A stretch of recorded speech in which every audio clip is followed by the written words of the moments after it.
Alright, what's going on, y'all? We're back. We're going to talk some wrestling stuff, and this one's really interesting, although I'm probably a little late to this party, but just want to talk a little bit about Ricky Starks, and there's another reason I want to go into it here that I'll bring up here after I talk about Ricky here, but in all honesty, and this is probably just going to be me seeming like I'm just kind of shitting on AEW when I have spoke favorably about them in the past, I'm just trying to be 100% objective here. There are a lot of other people that are trashing way worse than I am, by the way, so let's just get that out of the way. But first and foremost, I just want to read this quote per Chris Van Vliet, which, as I recall, this was something that was said while he was at a GCW show or at an indie show of some kind. I don't remember exactly where it was, but either way, this is what he said.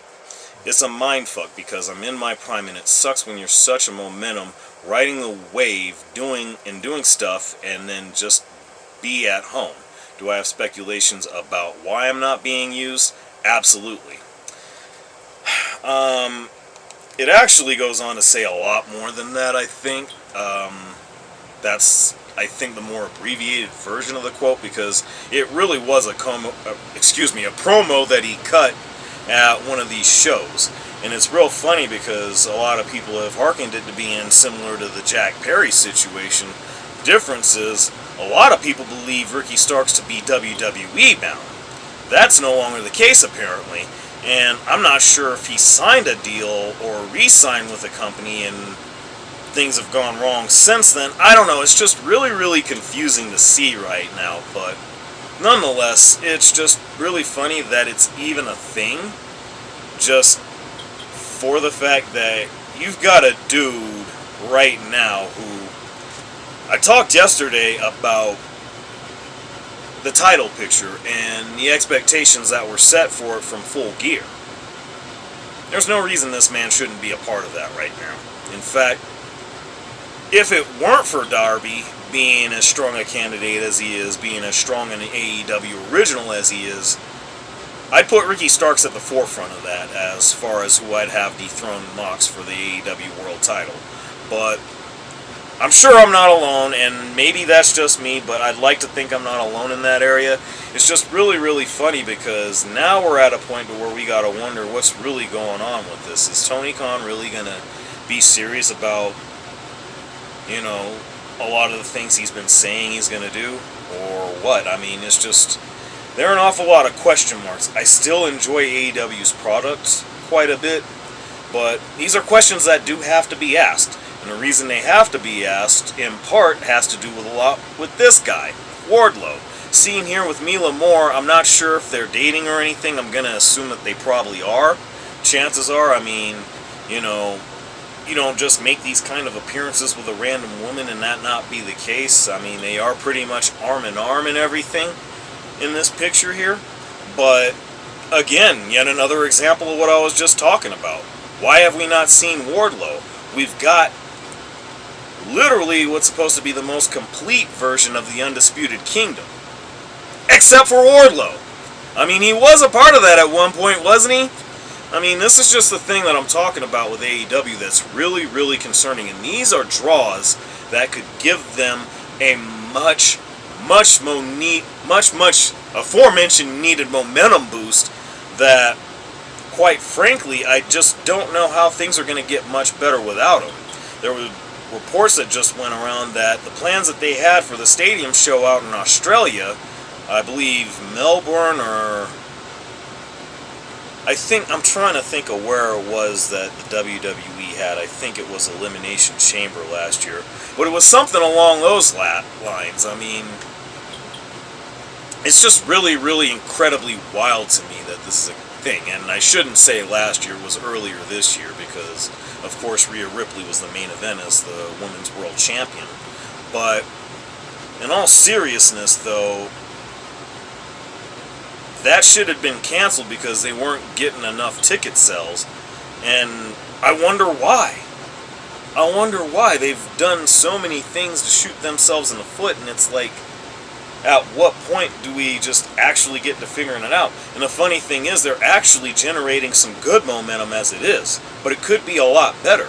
And these two names that I've just been talking about have an awful lot to do with that. But I don't know. We'll see where it goes from there on that. Hopefully we see these dudes back sooner or later, just somewhere in general, even if it is WWE. I'm actually at a point where I'm getting tired of caring now.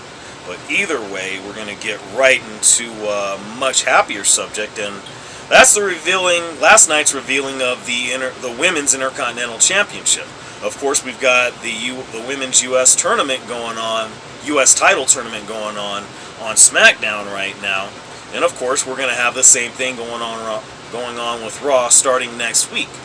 Now, this is really, really interesting specifically because you've got a plethora of candidates for this title. Namely, Zelina Vega has thrown her name in there, specifically on Twitter. A lot of people have been mentioning Dakota Kai. She just made her return. I think she would be really, really significant to be the first Women's Intercontinental Champion, or maybe one of the first. We'll see. I mean, I don't really think there's too much of a reason for you to go wrong either which way you go, especially if you were to say, oh, I don't know, maybe put it on a Becky Lynch for that matter. I mean, the bottom line is this. There's so much opportunity right now for them to do things, and I talked about AEW and one of the issues that a lot of us have with them. This kind of is gonna expose those issues even more so, especially as long as they execute this correctly, but we don't know that to be the case because we're barely getting any sort of run with the Raw or with the World Tag titles. Technically, they're the Raw Tag titles, I guess. I don't know. Either way, just the fact that last night was the first time that Finn and JD actually defended the titles in what I think has been over 90 days, which usually it takes, or maybe not 90 days, but it's been over 30 days, which is usually the benchmark for if you don't defend these titles, you better believe them shits is getting stripped right off you. But I don't know. We'll see how they go about this. It's going to be really, really interesting. They've done some amazing things with the women's division. It could be better, and hopefully this is the start of it. And of course, I like what they've been doing with the women's tag titles. I mean, this is just where we're at grounds where AEW needs to step their shit up, and this is an example of how. But it just depends on the execution. We'll see how it goes in the coming weeks. With that in mind, we're going to just end this video here talking about Dom Mysterio, and as it turns out, he's ESPN's #1 wrestler. Which is funny, Jordan Grace was actually number 16 on this list. And for me, I don't have a problem with this at all. I just find it really funny that we're actually putting him here because I'm willing to bet that Pro Wrestling Illustrated or any of the more mainstream, I think it is Pro Wrestling Illustrated that usually runs the stuff for best wrestler in the world or wrestler of the year, whatever it is. And I wouldn't be shocked to see Dom up there.